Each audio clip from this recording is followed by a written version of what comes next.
Hello दोस्तों, कैसे हैं आप? आशा करता हूँ मस्त होंगे, स्वस्थ होंगे और भाई अपनी प्रिपरेशन अच्छी तरह से आप कर रहे होंगे। तो नमस्कार दोस्तों, मैं अभय आपके अपने YouTube channel study related Ram में आपका बहुत बहुत स्वागत करता हूँ। जैसा कि भाई आपको पता है, आप बहुत स्टूडेंट आरपीएफ की प्रिपरेशन कर रहे हैं और उस प्रिपरेशन को लेकर आपके मन में ये डाउट चल रहा होगा कि सर हम अपना जो स्कोर है, स्कोर हम किस तरह से बढ़ाना चाहिए हमको, कि जैसे हमारे 120 क्वेश्चन हैं, 120 क्वेश्चनों का जो स्कोर है वो हमारा 100 प्लस तो हो ही जाए, जिससे हमारा सिलेक्शन है, सिलेक्शन में थोड़ी हमें क्या है सुविधाजनक मतलब हमारी परिस्थिति हो जाए, जिससे हमारा सिलेक्शन भी अच्छी तरह से हो जाए। तो आज हम इसी पर बात करने वाले हैं और कैसे मैंने भी अपना स्कोर 120 में से 110 स्कोर मैंने अपनाया था, जिसमें आपके 2019 में एसआई के बारे में, ठीक है, तो जिसमें आपको मुझे एसआई की पोस्ट मिली थी। तो जो भी स्टूडेंट हमारे चैनल पर नए हैं, चैनल को सब्सक्राइब कर लें, बगल में जो बेल आइकन है, घंटे का निशान है, उसको ऑल पर क्लिक कर लें। जब तक आप उसे ऑल पर क्लिक नहीं करोगे तो वीडियो को नोटिफिकेशन आप तक नहीं पहुंचेगा। चलिए, इसमें हम बताने वाले हैं कि कौन सी ट्रिक आपको अपनानी पड़ेगी जिससे आपका 120 में से 108 या 105 प्लस तो आपका स्कोर हो ही जाए। तो चलिएगा, बिना देरी के वीडियो को स्टार्ट करते हैं। देखिए दोस्तों, सबसे पहले इसके बारे में जान लेते हैं कि कोई भी आपकी भर्ती आती है तो उस भर्ती के लिए सबसे पहले आपको उसके लिए जानना बहुत ज़रूरी होता है, उसके बाद में आप प्रिपरेशन करना चाहेंगे, ठीक है। चलो, तो इसमें आपका पहला लिखा हुआ है कि आरपीएफ कांस्टेबल सिलेक्शन प्रोसेस 2024। इसमें आपकी स्टेज, आपकी अलग अलग स्टेज होती हैं। अगर मैं बात करूं पहले स्टेज के बारे में, तो पहले स्टेज में आपका होता है आपका कंप्यूटर बेस्ड टेस्ट, जिसे आप सीबीटी बोलते हो, परीक्षा होती है आपकी। और ये परीक्षा आपकी 120 क्वेश्चनों की होती है, 120 क्वेश्चन उसमें आते हैं और उसके लिए टाइम दिया जाता है आपका 90 मिनट, मतलब लगा लीजिएगा 1 घंटा 30 मिनट उसके लिए टाइम दिया जाता है। क्या सर इसमें नेगेटिव मार्किंग होती है? कि बिल्कुल जी हाँ जी भैया, इसमें आपकी नेगेटिव मार्किंग होती है 1/3 की। अगर आपने 3 क्वेश्चन गलत किए हैं तो आपका एक सही आपका काट लिया जाएगा, ठीक है। तो इसका मतलब होता है ये पहला स्टेज आपका यहाँ पर कंप्लीट हो जाता है, जिसमें आपको परीक्षा देनी होती है, जो कि आपकी कंप्यूटर बेस्ड टेस्ट है, जिस जो कि आपको मतलब ऑब्जेक्ट टाइप में देनी पड़ती है, ठीक है। तो ये आपको यहाँ पर क्लियर हो गया होगा। आगे बढ़ते हैं, जिसमें आपका भैया इसका दूसरा स्टेज क्या होता है, तो दूसरे स्टेज को भी समझ लीजिएगा कि दूसरे स्टेज में होता है आपका आरपीएफ कांस्टेबल फिजिकल मेजरमेंट होता है, जिसमें आपका फिजिकल, जिसे आप पीएमटी बोलते हैं, क्या बोलते हैं? पीएमटी बोलते हैं।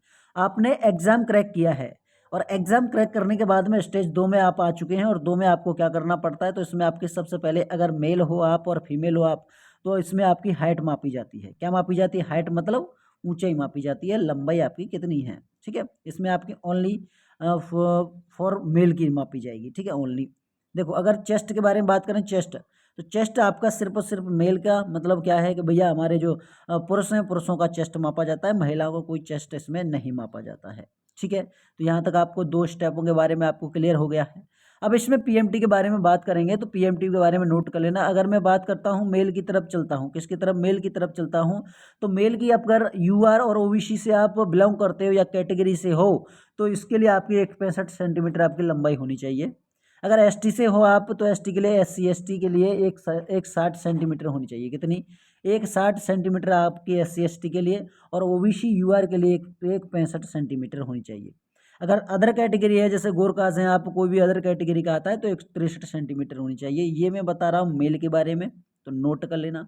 अगर मेल के चेस्ट के बारे में चलता हूँ मैं, किसकी तरफ? चेस्ट के बारे में, छाती की तरफ चलता हूँ, तो यहाँ पर चेक कीजिएगा भैया, यूआर ओबीसी के बारे में बात करें तो 80 से 85 सेंटीमीटर आएगी।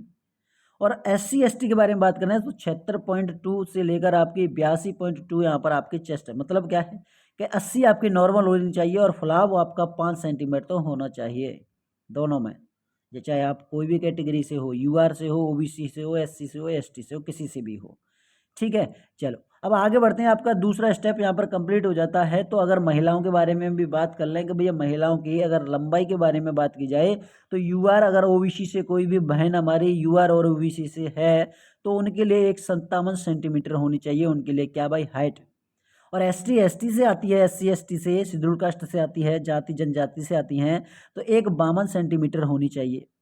अदर कैटेगरी के 155 सेंटीमीटर होनी चाहिए, ठीक है। तो ये आपकी क्या हो गई? हाइट हो गई, जो कि आपके पीएमटी में आता है। किस में आता है? पीएमटी में आता है, ठीक है। तो आपके लिए मैंने क्या क्या बताया? सीबीटी बता दिया है मैंने, पीएमटी बता दिया है मैंने, तो इनकी तो आपको अच्छी तरह से तैयारी करनी पड़ेगी। देखो, सीबीटी के बारे में मैं आपको क्लियर बता दूंगा आपको, ठीक है। लास्ट में देखना आप कि किस तरह से हमें अच्छा स्कोर करना पड़ेगा।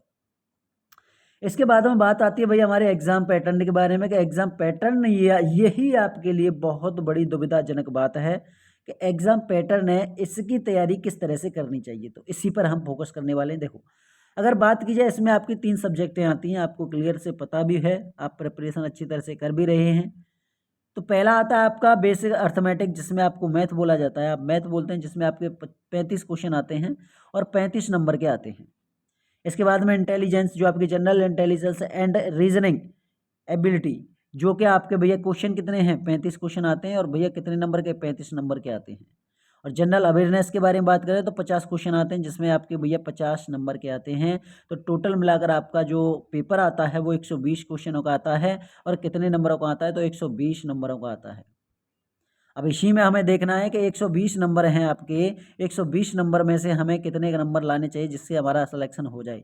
और मैंने 2019 में कौन सी ट्रिक अपनाई थी जिससे मुझे एसआई की वर्दी मिली थी। देखो, अगर बात करें सबसे पहले हम एक पॉइंट को उठाते हैं कि बेसिक को, किसको भैया, मैथ को उठाते हैं। किसको उठाते हैं, मैथ को।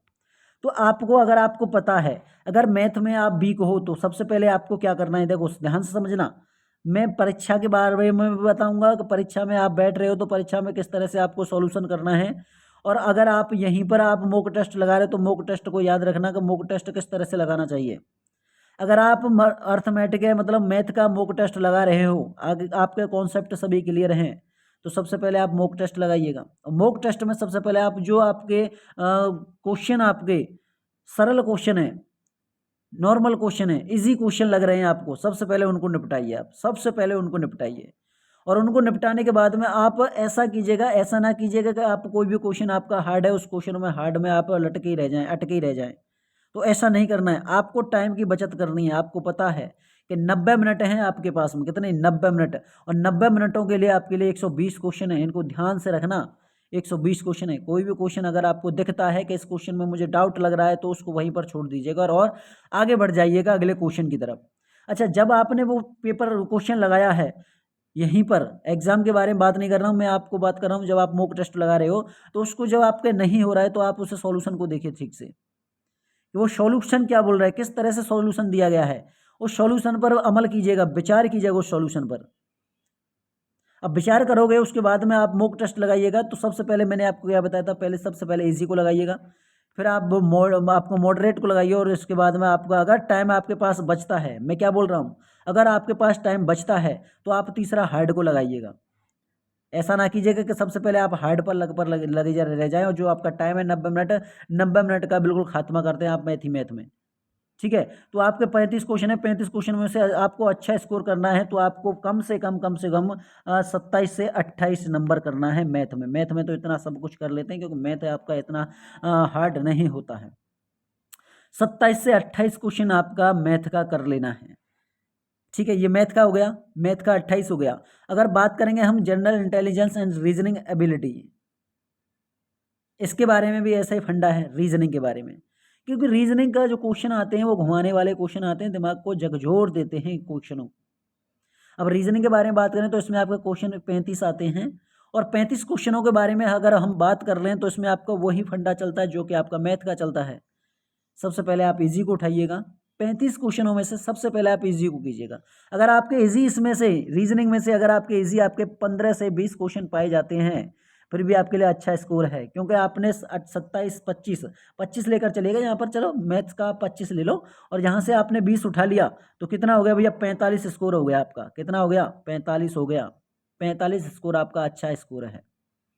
45 स्कोर आपका अच्छा स्कोर है। अगर आपके यहाँ पर आपका नॉर्मल आपके 25 भी ले लिए, तो यहाँ पर ऐसा कीजिए कि जो आपके रीजनिंग होते हैं ना, क्योंकि हर कोई भी सब्जेक्ट होती है, रीजनिंग या मैथ हो, उसमें आपके 3 से 4 क्वेश्चन आपके इतने हार्ड होते हैं कि वो आपके टाइम टेकिंग वाले होते हैं, सबसे ज़्यादा टाइम ले जाते हैं। 3 या 4 क्वेश्चन मैथ हो या फिर आपका रीजनिंग हो, 3-4 क्वेश्चन आपके ऐसे पाए जाएंगे इसमें कि आपके टाइम टेकिंग होंगे, सबसे ज़्यादा टाइम लेते हैं। मेरे साथ में भी ऐसा ही हुआ था कि जब मैंने आपके सबसे पहले इजी क्वेश्चन लगाए, इसके बाद में आपके मीडियम लगाए, और हार्ड जब मैं आपके हार्ड क्वेश्चनों पर पहुंचा, उसके टाइम पे मेरे पास टाइम बचा हुआ था। हार्ड क्वेश्चनों पर जब मैं पहुंचा तो उसमें आपके टाइम टेकिंग बहुत ज़्यादा थी। मैंने यही सोचा था अगर मैं इनको पहले कर लेता तो मेरा पूरा टाइम निकल जाता।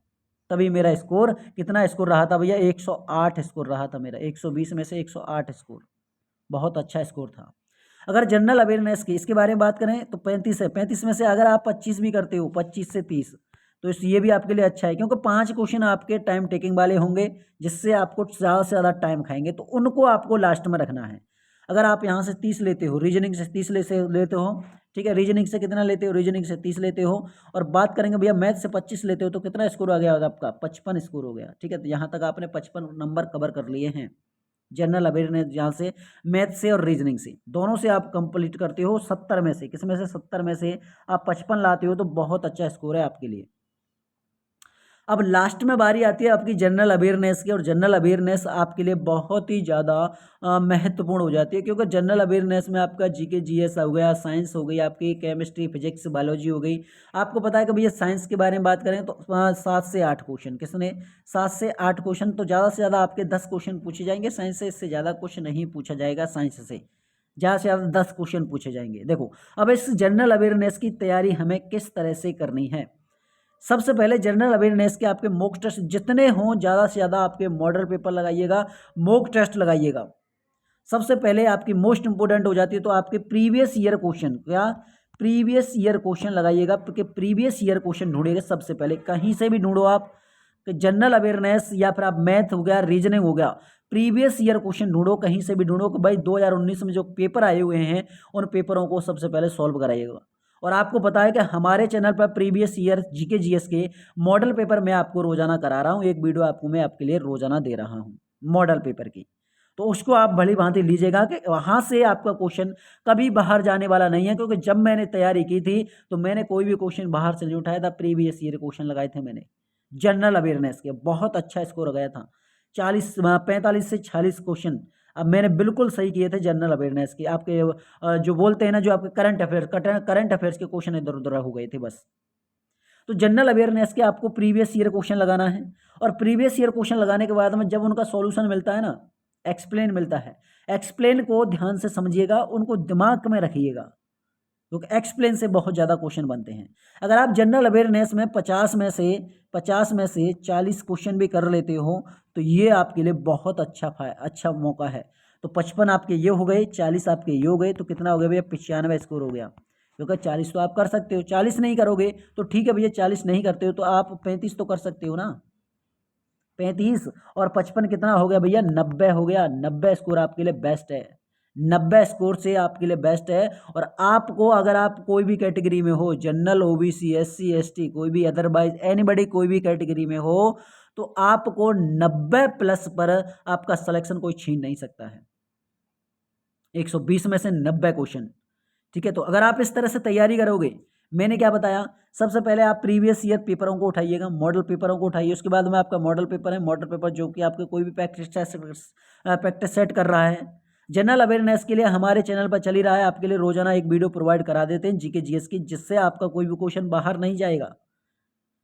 अगर आप इस तरह से तैयारी करते हो और भैया टाइम को ध्यान में रखकर तैयारी करते हो, तो मैं आपको 100% गारंटी देता हूँ, अगर मेरी इस ट्रिक को फॉलो करोगे आप, तो आगे चलकर आप बिल्कुल सिलेक्शन लोगे, चाहे आप आरपीएफ एसआई के लिए करो या फिर कांस्टेबल के लिए करो। ठीक है, तो इसी तरह अगर आपको तैयारी करनी है तो 90 प्लस, मैंने आपको क्या बताया था कि 90 प्लस आपका स्कोर कंप्लीट हो जाएगा। इस तरह से आप तैयारी करोगे, सिर्फ आपको क्या देखना है, सबसे पहले इजी क्वेश्चनों को उठाना है, इसी क्वेश्चनों को उठाने के बाद में इसके बाद में आपको हार्ड पर, इसके बाद में हार्ड पर जाना है। अगर आपको दिख रहा है कि ये टाइम टेकिंग है, टाइम ज़्यादा ले रहा है, तो उसको वहीं पर स्किप कीजिएगा, दूसरे क्वेश्चन पर बढ़ जाइएगा। 120 क्वेश्चन है और 120 क्वेश्चनों के लिए आपके लिए टाइम दे रखा है, तो भैया कितना, 90 मिनट दे रखा है, तो इन 90 मिनट आपके लिए 1.5 घंटा आपके लिए बहुमूल्य होगा। यही आपका सिलेक्शन पर निर्भर करेगा कि आपका सिलेक्शन होगा या नहीं होगा। तो इस तरह अगर आप तैयारी करोगे तो आपकी तैयारी में 4 चांद लग जाएंगे। ठीक है, आज की वीडियो आपको कैसी लगी कमेंट बॉक्स में आप जरूर बताना, और हम आपके लिए रोजाना इस तरह से वीडियो आपके लिए मोटिवेशन वाली वीडियो लाते रहेंगे, जिससे आपकी एक कट ऑफ है, कट ऑफ के बारे में भी लेकर आएंगे कि कट ऑफ आपकी क्या रहेगी। और कमेंट बॉक्स में आप हमें ये जरूर बताना कि आपको आरपीएफ के लिए किसके ऊपर वीडियो चाहिए। तो इसी तरह प्यार बरसाते रहिएगा भाई, मिलते हैं नेक्स्ट वीडियो में, तब तक के लिए जय हिंद दोस्तों, जय भारत।